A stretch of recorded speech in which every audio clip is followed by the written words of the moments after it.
Welcome to this video of Operating Essentials from Directed Energy. My name is Martin Jones and I am with the Applications Engineering Department. In this episode we'll be showing you a brief demonstration on the operation of the PCX-6425 laser diode driver. Now what we will cover in this video is that I'll give you a brief overview of what the PCX-6425 is, then I'll list the equipment that I'll be using, give you some safety tips. Next we'll discuss the accessories that come with the unit.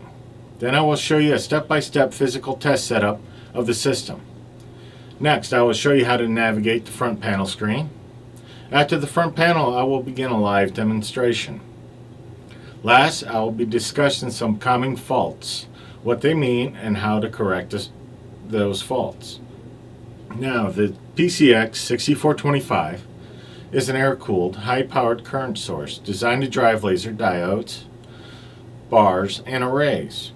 The output current can be set from 1 amp to 150 amps. The load voltage can be set up to 120 volts. The pulse widths are adjustable from 100 microseconds to 5 milliseconds with a frequency range from single shot to 100 Hertz. The PCX-6425 can also be computer controlled through an RS-232 or USB connection. Now the equipment I will be using in today's demonstration is the PCX-6425 system, the Tektronix 4102 oscilloscope, a Tektronix AFG 3051 function generator, and our HPL 2400 low inductance 1 ohm resistive load. Now safety. Do not open the cover of the PCX-6425. There are no user serviceable parts inside. Opening the cover exposes you to shock and voids the factory warranty. Do not install, handle, or remove the output cables or laser diode while the PCX-6425 is operating. Allow at least 10 minutes after power down before handling the output cable or laser diode. Allow sufficient space around the device for air circulation. Cooling air enters from one side of the unit and flows through and exits the other side of the unit. Do not use where liquids are present or in a corrosive environment. And only clean this instrument by wiping with a dry or damp cloth. Now the accessories. There are some accessories that will come with your new PCX-6425. The first will be a twisted pair cable, which is 3 feet 3 inches or 1 meter in length with connectors on each end. Here's that cable that I am showing, and I already have one end of the cable connected into my load, but here's also the connector that we will be connecting to. The part number for this cable is 6100-0119. The next is a laser diode interface board. The part number for this board is 6045-0134. The board is used to connect your laser diode to, or if you need to, you can add a strip line or an extra DB37 connector to this board to connect to your laser diode assembly. Here's this board, and as you can see, across the top here is where you can add an extra DB37 connector. These are for the connector that comes with the twisted pair cable.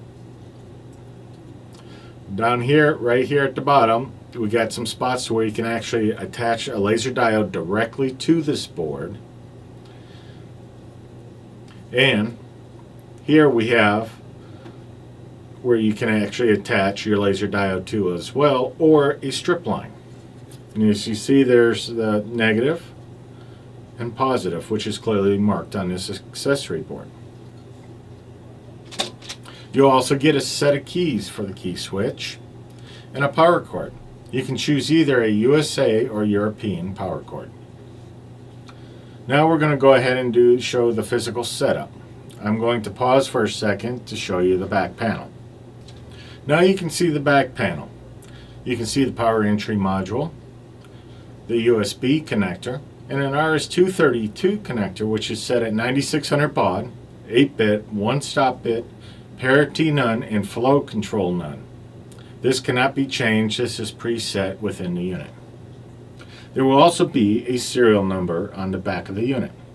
Now I've turned the unit back around and you can see the front panel. We're going to start connecting some of these connections. First, I'm going to go ahead and connect the power cord. Now I need to start connecting all my peripherals to the unit. The first I'm going to connect is my voltage monitor cable to this BNC connector here, and it's clearly marked voltage monitor. I will do the same with my current monitor, which is the middle BNC connector. And the top connector is my trigger input, which you will need. There is no internal trigger to this unit.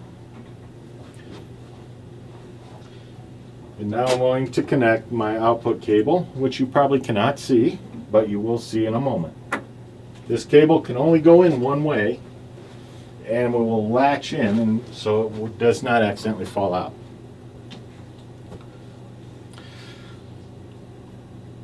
Now the voltage monitor and eye monitor cables go into your oscilloscope. Your oscilloscope needs to be set for a 50 ohm input. If your oscilloscope does not have this option built in, you will need to get a BNC adapter for your oscilloscope for a 50 ohm termination.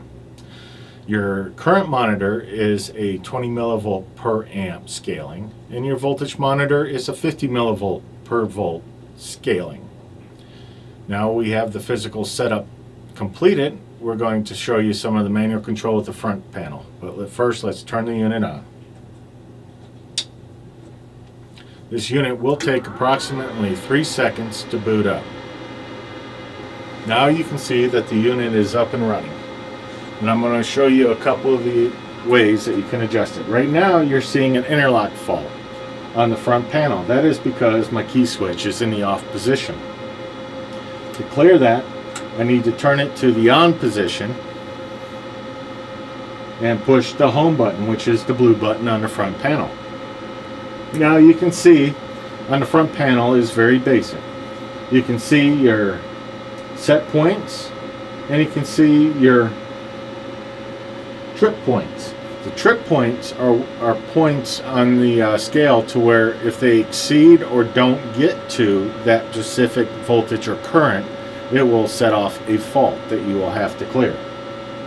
Now, you see the enable button here, there's a red LED.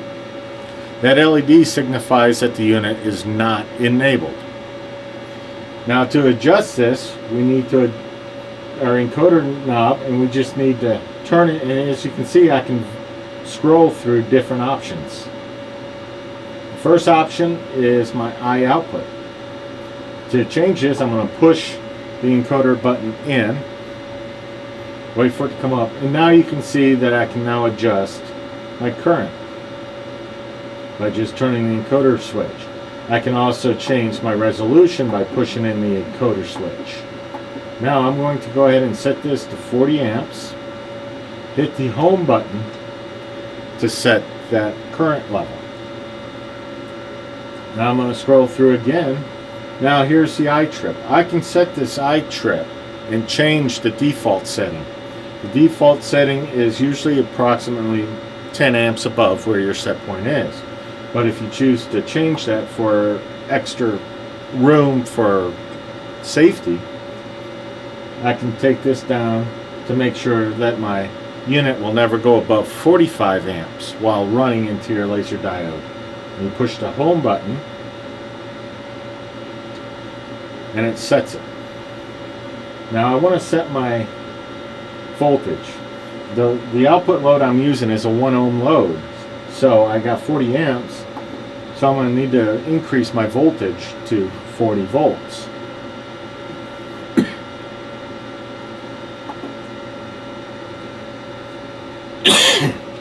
Now we have our set point set. We have 40 amps, 40 volts. I have an I trip. If the current would ever go above 45 amps, it would fault out and you would have to clear that fault. And I have a voltage trip point of 30 volts, which means that if my voltage output does not get to at least 30 volts, this unit will fault out, and you would have to determine what your problem was and clear the fault. Now I'm going to go ahead and enable this unit. I have my input trigger source. I'm going to enable, and this trigger source is set to only 1 Hertz at 400 microseconds. It is just here to show a demonstration of this unit. I'm going to lean across here. I'm going to go ahead and push my enable button. You have to push and hold for about a second, wait for the light to turn green, and now the unit is enabled. And you can see on the oscilloscope here that there is an output current and voltage. These are very accurate readings of what your actual output current going to your load is. Now let's say if you had a fault, and I'm going to demonstrate this by just changing one thing and turning the key switch to the off position. It will fault out, the enable LED will turn red, and there will be no more current going out to your load. Now on my oscilloscope, yeah, you can still see a waveform there, but that's the way I have set my scope up to keep the last pulse width out there. So please don't think that there's still current coming out. In order to clear this, you will have to wait a few seconds for the unit to discharge its internal charge. And you can usually hear this. There'll be a light click or a switch you will hear before you can turn the key switch back on. And then we'll just hit the home button and it clears your fault. This will be the same process for any fault, whether it should be an overcurrent or an under or a voltage trip point fault, where your voltage does not reach your trip point that you have set. So if you have any questions on how to operate this unit, please contact us by either email or phone. Thank you for joining us.